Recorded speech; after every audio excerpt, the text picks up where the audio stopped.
Hi, everybody. It's Peter Schiff. This is Friday, November 6, 2009. First, I want to thank everybody who participated in the Money Bomb yesterday. We actually raised over $65,000, which isn't bad considering that for more than half of the day, the site was down. It was under attack by cyber saboteurs. So if you did go to the website yesterday, it's a brand new site, by the way. We're still working on it and improving it. But if you went there and you tried to contribute and you couldn't, please go again today. In fact, I think it'd be a great message to send to these saboteurs that they cannot stop this campaign. They cannot stop our fundraising. Obviously, this was designed to inhibit the money bomb. So let's see if we can raise even more money today after the money bomb than we would have on the money bomb. And that would be great revenge and really send a strong message that they're not going to stop this campaign from going forward. I also want to make an announcement. I was supposed to be on the Glenn Beck show yesterday, but unfortunately, there was that incident in Texas, and so they preempted the show to focus on that. But they did reschedule my appearance. I will be on the Glenn Beck show today at 5 p.m. Eastern Time, 2 p.m. Pacific Time. The big news coming out of today is the unemployment rate, which now officially tops 10%. It came in at 10.2%. Of course, the unofficial rate is 17.5%. That's the rate when you count the people who are so discouraged that they stop looking for work, and the people who are still looking, but while they're looking, they decided to take a part-time job, cooking French fries at McDonald's so they can pay the rent while they're looking for a job. Those people are not counted in the official numbers. But if you count them, the government reports unemployment at 17.5%. That is a staggeringly high number. What really disturbs me about the unemployment numbers is the trend to continually lose goods-producing jobs. We lost another 60,000 plus manufacturing jobs, but we gained another 45,000 jobs in healthcare and education. These are non-good-producing jobs. The people who get jobs in healthcare rely on other people to produce for them. These are the bloated sectors of our economy. We want those sectors to contract so that the sectors that we need, like goods production, could grow. Remember, healthcare is an expense. The fact that we have more people working in healthcare isn't necessarily helping us out. If it's simply, we would rather not have anybody in healthcare because we'd rather not be sick. People in healthcare need to be supported by all the productive jobs that we have. Unfortunately, we're still losing those productive jobs. What really bothered me was Barack Obama's press conference today, where he is gloating about having just signed the extension of unemployment benefits. And he's trying to convince us that not only is this good for the unemployed, but according to his economists, his economic advisors, it's actually going to help the economy when the unemployed go out and spend their checks. Well, this is all nonsense. If that were true, then make the checks bigger. Why not just apply it to everybody, give everybody a check? Why just the unemployed? Let's have a real barn burner of a recovery.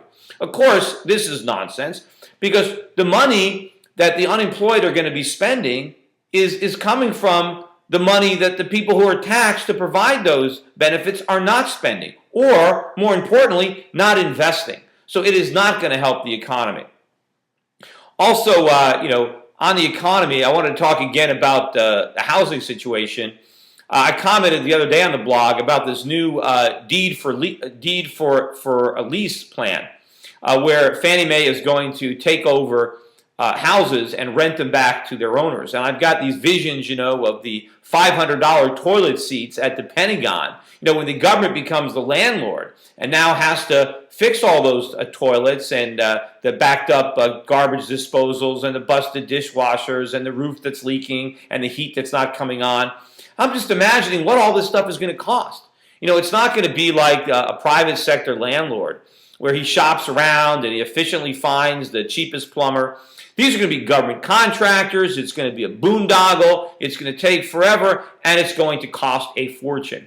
And, I even read an article where the government is trying to claim that this is a benefit because they're going to get all this rental income on all these properties. Well, of course, what they forget is that they used to collect mortgages on these properties, and now they're collecting rent. The mortgages were much bigger. So if the government tears up a $3,000 mortgage that it owns and replaces it with a $1,000 a month lease, They're not gaining $1,000 in rental income. They lost $3,000 in interest and mortgage income. So the net is they're down $2,000. It's ridiculous to try to claim that the government is going to gain on this. This is going to be another huge loss. Also in the housing market, we learned today that the Senate voted 98-0 to extend the first-time home buyers credit, which shows you no one in the Senate understands anything about the market. There's no one there of integrity, which is definitely why we need to send me to the United States Senate. But what really bothers me about this credit is it not only applies to the so-called first-time buyers, people who haven't bought in the last 2 or 3 years, but it applies to people who already own a house and just want to buy a bigger, more expensive house and trade up. Now think about this. You got people who are renting houses, can't even afford their first house.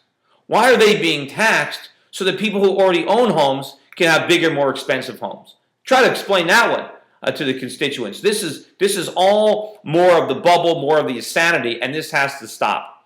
Talking about insanity, I happen to notice that my video blog on college tuitions and how government guaranteed or subsidized loans and government grants, by increasing demand, are responsible for rising tuitions. And I noticed that I got more comments on that than any of the other videos I've made recently.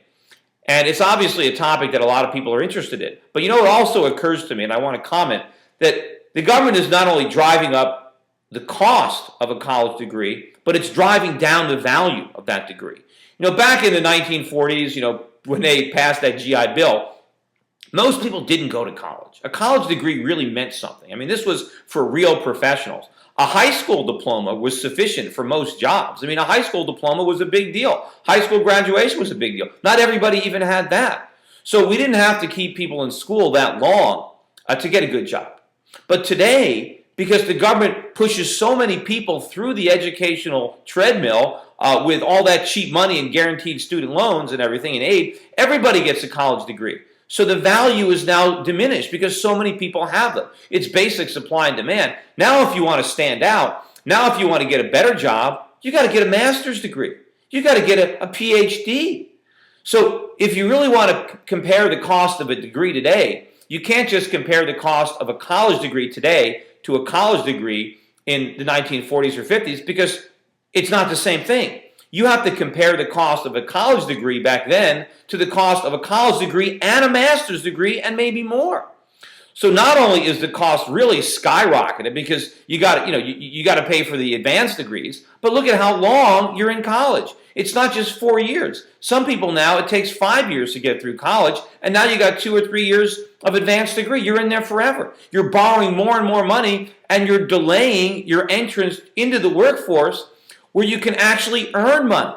And of course, who is benefiting from these giant subsidies and everybody having to go to college and having to go to graduate school? It's not the students. They're not learning anymore. They're just dragging the whole process out. The beneficiaries is the educational bureaucracy, that infrastructure, that establishment that is ripping us off with the help of the government and all the aid and all the guaranteed and subsidized loans.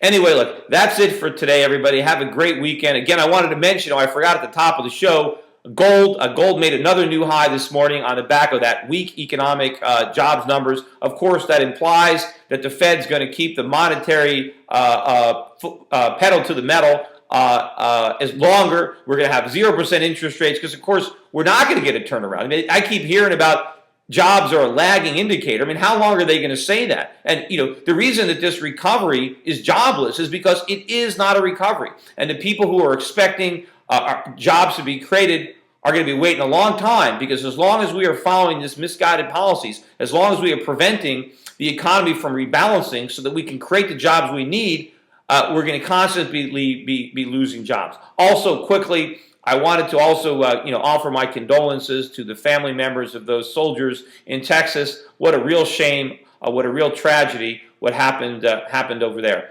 Anyway, that's it for today. Again, enjoy your weekend, everybody, and don't forget SchiffForSenate.com, the new website. The money bomb got sidetracked, so let's try to make today the fallout of the money bomb and donate even more. Thanks a lot, everybody.